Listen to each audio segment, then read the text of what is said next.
एक सप्ताह तक लगातार गवई साहब सोशल मीडिया में ट्रेंड कर रहे थे और अब संजीव सान्याल जो प्रधानमंत्री जी के आर्थिक सलाहकार परिषद के सदस्य हैं, उन्होंने जो बात कह दिया है उससे पूरी सोशल मीडिया में उबाल आया हुआ है। संजीव सान्याल साहब ने कहा है कि भारत को विकसित भारत बनाने में जो सबसे बड़ी बाधा है वो भारत की न्यायिक व्यवस्था है, भारत का जुडिशियल सिस्टम है, और उस पर खूब लोग तालियां बजा रहे हैं, खूब उनके वीडियो भी शेयर कर रहे हैं। ये कड़वी सच्चाई भी है। भारत में 5 करोड़ मुकदमे पेंडिंग है और 5 करोड़ मुकदमों के कारण 5 करोड़ परिवार टेंशन में है, और 5 करोड़ परिवार का मतलब एक परिवार में 6 आदमी मान के चलिए तो 30 करोड़ भारतीय टेंशन में। और ये टेंशन केवल और केवल इस घटिया न्यायिक व्यवस्था के कारण है, घटिया प्रशासनिक व्यवस्था के कारण है। इसलिए मैं अपने माननीय सुप्रीम कोर्ट से, माननीय सभी न्यायमूर्तियों से, माननीय चीफ जस्टिस साहब से हाथ जोड़ के निवेदन कर रहा हूं, आप तत्काल एक सुओ मोटो पिटीशन रजिस्टर करिए, justice with in year, justice for all. आप बहुत बड़ा कल्याण कर देंगे देश का अगर ये आपने एक छोटा सा प्रयास कर दिया। माननीय सुप्रीम कोर्ट बहुत सारे मामलों में सुओ मोटो पिटीशन लेता रहता है, बहुत सारे मामलों में सुओ मोटो पिटीशन रजिस्टर करता है। मैं एक बार हाथ जोड़ के निवेदन कर रहा हूं, एक पिटीशन रजिस्टर करिए, justice with in year, justice for all. केंद्र सरकार को नोटिस जारी करिए, सभी राज्य सरकारों को नोटिस जारी करिए, सभी हाई कोर्ट को नोटिस जारी करिए, सभी चीफ सेक्रेटरीज को नोटिस जारी करिए, सभी देश भर के जितने एडवोकेट जनरल हैं, एडिशनल एडवोकेट जनरल हैं, उनसे ओपिनियन लीजिए, attorney general, solicitor general, additional solicitor general से ओपिनियन लीजिए, देश में जितनी बार हैं उन बार से ओपिनियन लीजिए, और 1 महीने तक लगातार इसी justice with in year, justice for all पे सुनवाई होने दीजिए। स्वाभाविक सी बात है, 100 सजेशन आएंगे, 150 सजेशन आएंगे या 200 सजेशन आएंगे। उस 200 सजेशन में कुछ ऐसे भी होंगे कि भाई ये काम सरकार को ही करना पड़ेगा, लेकिन उसमें आधे कार्य ऐसे हो सकते हैं जो माननीय सुप्रीम कोर्ट आर्टिकल 142 की पावर को यूज करके कर सकता है। बहुत सारे मामलों में जब कोई कानून नहीं होता, जहां वैक्यूम होता है, जहां गैप होता है, माननीय सुप्रीम कोर्ट अपनी आर्टिकल 142 की पावर को यूज करता है और वहां पे गाइडलाइन बनाता है। बहुत सारे मामलों में हो चुका है। इलेक्शन रिफॉर्म के दुनिया भर के जजमेंट है जहां माननीय सुप्रीम कोर्ट ने जहां पे अपना जजमेंट दिया है और जब तक कानून नहीं बना वो जजमेंट चलता रहा। इसलिए अब समय आ चुका है कि जुडिशियल रिफॉर्म लागू करने पे, जुडिशियल चार्टर लागू करने पे माननीय सुप्रीम कोर्ट तत्काल कार्रवाई शुरू कर दे। अगर ये नहीं किया गया तो आम जनता का गुस्सा और बढ़ता जाएगा। आम जनता का गुस्सा बहुत बढ़ चुका है। वो तो कंटेम्प्ट ऑफ कोर्ट का एक डर है, न्यायपालिका के सामने लोग धरना नहीं देते, कोर्ट के सामने लोग धरना नहीं देते, लेकिन सोशल मीडिया में बहुत सारे लोग लिखते रहते हैं कि हम तो सुप्रीम कोर्ट सामने धरना देंगे, हम तो हाई कोर्ट सामने धरना देंगे।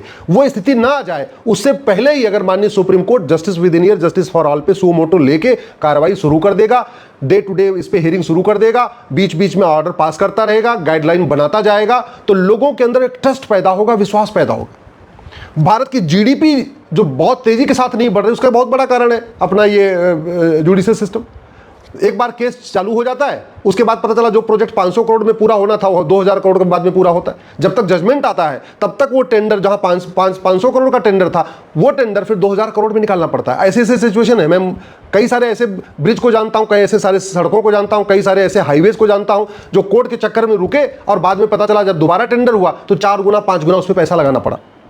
माननीय सुप्रीम कोर्ट से मैं एक भी निवेदन करना चाहता हूं कि आप इस गुलामी की न्यायिक व्यवस्था को बदलिए, गुलामी की सोच को बदलिए, ये गुलामी की छुट्टी वाला सिस्टम बदलिए। क्या जरूरत है? अरे दिसंबर में 1 सप्ताह की छुट्टी कर दीजिए, गर्मी में 1 सप्ताह की छुट्टी ले लीजिए।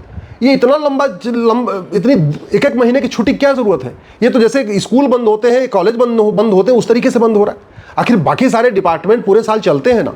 कम से कम 250 दिन हाई कोर्ट सुप्रीम कोर्ट को चलाइए, कम से कम 1500 घंटे हाई कोर्ट सुप्रीम कोर्ट को चलाइए। गुलामी की भाषा कोई इतनी ढोना कोई मजबूरी है क्या? जब भारत का संविधान कहता है, आर्टिकल 351 डायरेक्टिव रूप में कहता है कि हिंदी को प्रमोट करना, हिंदी कनेक्टिंग लैंग्वेज है, महात्मा गांधी यही कहते थे। आज की डेट में केवल हिंदी है जो वास्तव में उत्तर से दक्षिण, पूर्व से पश्चिम को जोड़ सकती है। तो कम से कम जो लोग हिंदी में बहस करना चाहते हैं उनको बहस की अनुमति दीजिए, करने दीजिए। और वैसे भी सुप्रीम कोर्ट के अगर 34 जज हिंदी नहीं सीख सकते और चाहते हैं कि पूरा भारत अंग्रेजी सीख ले, ये मुझे लगता है नाइंसाफी हो रही है। ये अंग्रेजी सोच और अंग्रेजी की जो सुपीरियरिटी कॉम्प्लेक्स है, इसको ठीक करने की जरूरत है। हिंदी बोलने वाले उतने बुद्धिमान होते हैं जितना अंग्रेजी बोलने वाले होते हैं। कई मामले में तो मैंने देखा है हिंदी बोलने वाले ज़्यादा बुद्धिमान होते हैं, बस उनको अंग्रेजी नहीं आती इसलिए उनको कम बुद्धिमान समझा जाता है। कम से कम इस सिस्टम को ठीक कर दीजिए, कम से कम बहस करने की अनुमति दीजिए। और अगर आपको नहीं आती हिंदी तो सीख लीजिए। आपके लिए हिंदी सीखना बहुत आसान है, आपको तो घर में लोग आके हिंदी सिखा देंगे, लेकिन पूरे भारत को अंग्रेजी सीखने के लिए मजबूर मत करिए। गुलामी का ड्रेस भी बदल दीजिए। ये काला लबादा, काला गाउन गर्मी के महीने में ऐसी की तैसी हो जाती है। सुप्रीम कोर्ट में तो अच्छा एसी चलता रहता है, कोई दिक्कत नहीं है, ना वकील को दिक्कत है ना जज को दिक्कत है। लेकिन हाई कोर्ट में भी चलो मामला चल जाता है, वहां पे एसी लगा हुआ है। डिस्ट्रिक्ट कोर्ट का बहुत बुरा हाल है। जो तहसील है वहां तो और बुरा हाल है, काला काला कोट, गर्मी के महीने में, जून के महीने में। अच्छा उत्तर भारत में चलो ठीक है, कश्मीर में ठीक है, आपके हिमाचल में ठीक है, उत्तराखंड में ठीक है, कभी तमिलनाडु के बारे में सोचिए, कभी केरल के बारे में सोचिए, वहाँ पे गर्मी क्या कैसी उमस होती है। कभी आप इधर असम के बारे में, बिहार झारखंड के बारे में सोचिए, उड़ीसा के बारे में सोचिए, इधर आप रायपुर छत्तीसगढ़ बिलासपुर को देख लीजिए, क्या जबरदस्त उमस होती है, आदमी पागल हो जाता है, वकील एकदम उसी में सने सने कपड़े। दो भाई कोर्ट को कितनी बार ड्राई क्लीन कराएगा, नॉर्मल वॉश तो होता नहीं, कोर्ट को ड्राई क्लीन कराना पड़ता है, या तो फिर हर एक वकील 10-10 कोर्ट रखे। मेरा आग्रह है इस गुलामी की ना, जो गुलामी का जो ड्रेस है, जो गुलामी की लबादा है, इस लबादे के ऊपर चिंतन करिए, धर्म और रिलीजन के अंतर को समझिए। भारत का बहुत बेड़ा गर्क किया है माननीय जजों की इस गलतफहमी ने कि धर्म और रिलीजन एक समान होता है। धर्म और रिलीजन में जमीन आसमान का अंतर है। धर्म जोड़ता है, रिलीजन तोड़ता है, इसको समझिए। मेरी एक PIL चल रही है, वो अगर गूगल कर सकते हैं गूगल कर लीजिए, धर्म और रिलीजन के बीच में डिफरेंस बहुत बड़ा अंतर है, 20 अंतर मैंने अपनी PIL में बताया है। तो धर्म और रिलीजन को एक मत समझिए। जैसे सारे पेड़ एक समान नहीं होते, सारी नदियाँ एक समान नहीं होती, सारे पशु एक समान नहीं होते, सारे पक्षी एक समान नहीं होते, वैसे सारे रिलीजन भी एक समान नहीं होते, सारे मजहब भी एक समान नहीं होते, क्योंकि रिलीजन मजहब इंसानों के द्वारा शुरू किया गया, और जो इंसानों के द्वारा शुरू की गई चीज़ है वो कभी एक समान हो ही नहीं सकती है। तो ये गलतफहमी मत रखिए कि सारे रिलीजन एक समान होते हैं, सारे मजहब एक समान होते हैं। सबसे बड़ी बात, माननीय प्रधानमंत्री जी बार बार लाल किले से कह रहे हैं गुलामी का नाम हटाओ, गुलामी का निशान हटाओ, गुलामी की कुरीतियाँ खत्म करो, गुलामी की कुप्रथाएं खत्म करो। और जब वो लाल किले से कहते हैं 15 अगस्त के दिन, तो उस समय माननीय माननीय सुप्रीम कोर्ट के जज वहाँ रहते हैं। मुझे लगता है शायद वो मैसेज को समझ नहीं पा रहे। सरकार तो समझ गई आम जनता क्या चाहती है। माननीय प्रधानमंत्री इसको बार बार बोल भी रहे हैं, स्व को बढ़ाइए, स्वदेशी स्वदेशी, हर क्षेत्र में स्वदेशी। माननीय प्रधानमंत्री जी ने तो बाकायदा ये पिछली बार भी कहा था, पिछले वाले 15 अगस्त में भी कहा था कि गुलामी की एक निशान नहीं होना चाहिए। शायद हमारे माननीय सुप्रीम कोर्ट के जज इस बात को समझ नहीं पा रहे कि जनता क्या चाहती है। सरकार समझ गई जनता क्या चाहती है, लेकिन माननीय सुप्रीम कोर्ट के जज अभी तक समझ नहीं पाए जनता चाहती क्या है। तो कम से कम ये स्वदेशी सिस्टम को अब आगे बढ़ाइए। हमारे देश में जुडिशल सिस्टम जो था वो जस्टिस विद इन आवर था, 1 घंटे के अंदर फैसला होता था। जस्टिस विद इन डे था, 1 दिन के अंदर फैसला होता था। जस्टिस विद इन वीक था, 1 सप्ताह के अंदर फैसला होता था। जस्टिस विद इन मंथ बहुत रेयर केस होते थे जो महीने भर चलते थे। महीने भर ज़्यादा कोई केस चला ही नहीं, न छत्रपति शिवाजी महाराज के समय, न राजा विक्रमादित्य के समय, न रानी अहिल्याबाई होलकर के समय, कोई भी केस 1 महीने से ज़्यादा नहीं चला। क्यों नहीं चला? क्योंकि उस समय झूठ बहुत गंभीर अपराध था, और आज की डेट में झूठ बोलने को फ्रीडम ऑफ स्पीच बना रखा है। आर्टिकल 19 के अंतर्गत इसको फ्रीडम ऑफ स्पीच दिया है। तो ये कम से कम गलत व्याख्या जो संविधान की हो रही है, माननीय सुप्रीम कोर्ट को इसको ठीक करना पड़ेगा। भारत का संविधान सच बोलने का अधिकार देता है, झूठ बोलने का अधिकार नहीं। भारत का संविधान फ्रीडम ऑफ स्पीच देता है, फ्रीडम ऑफ हेट स्पीच नहीं। आर्टिकल 25 फ्रीडम ऑफ रिलीजन देता है, फ्रीडम ऑफ कन्वर्जन नहीं। ऐसे जो बहुत सारे विषय हैं, शायद इस पर कहीं न कहीं गलतफहमी है। मानवाधिकार मानव का होता है, दानव का नहीं। अब आप ये चाह रहे हैं कि नहीं, जो प्रक्रिया अपनाई जाएगी सामान्य व्यक्ति के साथ वही प्रक्रिया अपनाएंगे अलगाववादियों के साथ, आतंकवादियों के साथ, माओवादियों के साथ, नक्सलियों के साथ, फिर तो देश का कल्याण नहीं हो सकता। और एक बात और मैं कहना चाहूँगा, इस देश में संविधान का उपयोग करके संविधान को खत्म करने की बहुत बड़ी साजिश चल रही है। शायद हमारे माननीय सुप्रीम कोर्ट के जज इस बात से अनभिज्ञ है कि संविधान का उपयोग करके संविधान को खत्म करने की साजिश चल रही है। लोकतंत्र का उपयोग करके लोकतंत्र को खत्म करने की साजिश चल रही है। सेकुलरिज्म का उपयोग करके इस भारत में हिंदू धर्म को, सनातन धर्म को खत्म करने की साजिश चल रही है। सेकुलरिज्म का उपयोग करके फ्रीडम ऑफ स्पीच के नाम पे भारत में फ्रीडम ऑफ हेट स्पीच हो रहा है। भारत में फ्रीडम ऑफ रिलीजन के नाम पे फ्रीडम ऑफ कन्वर्जन चल रहा है। माइनॉरिटी जो शब्द आया था, उस माइनॉरिटी के नाम पे यहाँ अपीजमेंट चल रहा है।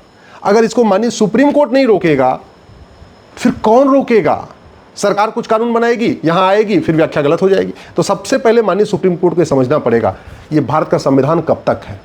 अगर आपको लगता है कि नहीं सब जो कुछ भारत में अच्छा चल रहा है संविधान के कारण चल रहा है, तो शायद आप गलतफहमी में हैं। जो कुछ अच्छा चल रहा है उसके दूसरे कारण है, क्योंकि पाकिस्तान में संविधान काम नहीं करता, बांग्लादेश में संविधान नहीं काम करता, अफगानिस्तान में संविधान काम नहीं करता, भारत के 9 राज्यों में जहाँ हिंदू खत्म हो गए वहाँ भी संविधान काम नहीं करता, भारत के 800 जिलों में से 200 जिलों में जहाँ हिंदू खत्म हो गए वहाँ भी संविधान काम नहीं करता, भारत के 6000 तहसीलों में से 1500 तहसीलों में जहाँ हिंदू खत्म हो गए वहाँ भी संविधान काम नहीं करता। और एक बात और मैं कहना चाहूँगा, भारत की 50% समस्याएं ठीक हो जाएंगी अगर justice with in year, justice for all हो जाए।